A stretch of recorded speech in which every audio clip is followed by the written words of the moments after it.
Bhopal zone की निदेशिका राजयोगिनी अवधेश दीदी का भौतिक शरीर पंचतत्व में विलीन हो गया।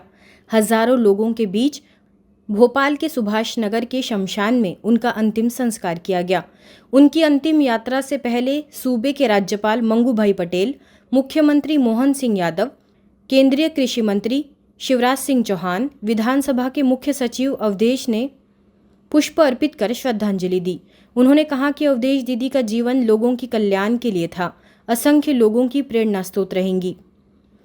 उनके देहावसान पर मुख्यालय माउंट आबू से ज्ञान सरोवर की निदेशिका बीके प्रभा दीदी, आवास निवास के प्रभारी बीके देव, प्रशासक प्रभाग के मुख्यालय संयोजक बीके हरीश, संस्था के पीआरओ तथा मधुबन न्यूज के संपादक बीके कोमल भी पहुंचे, जिन्होंने मुख्यालय की ओर से भावपूर्ण श्रद्धांजलि दी।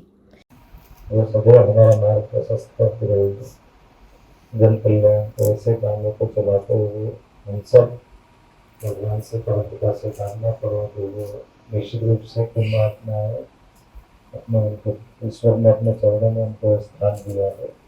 हम सब अपने अपने मार्ग पर अपने कर्म के आधार पर परमात्मा के लिए काम से सत्कर्म करते हुए अपने मार्ग पर दीदी का प्रेम स्नेह कर स्मृति और हमारे साथ से तो स्मृतियाँ सदैव हमारे साथ रहेगी। मैं अपनी ओर से मध्य प्रदेश सरकार की ओर से विनम्र श्रद्धांजलि अर्पित करता हूँ। हम सब की प्रिय दीदी जो बहुत स्नेहमयी थी, वात्सल्यमयी थी, ममतामयी थी। जब भी मैं उनसे मिलता था एक अलग ममत्व का की अनुभूति होती थी।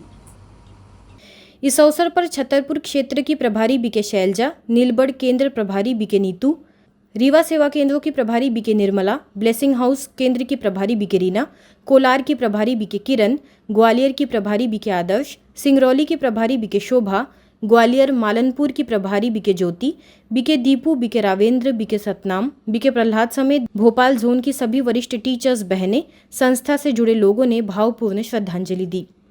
राजयोगिनी अवधेश दीदी की अंतिम यात्रा में हजारों लोगों का सैलाब उमड़ पड़ा। हर किसी की आंखें नम थी। उनके स्मृति और यादों से पूरा शहर गमगीन नजर आया। उनके अंतिम संस्कार में बीके शैलजा के साथ कई बहनों ने मुखाग्नि दी। इस दौरान इंदौर जोन से बीके हेमा, बीके आशा, बीके उषा, बीके देव की बहन समेत बड़ी संख्या में लोग शामिल हुए।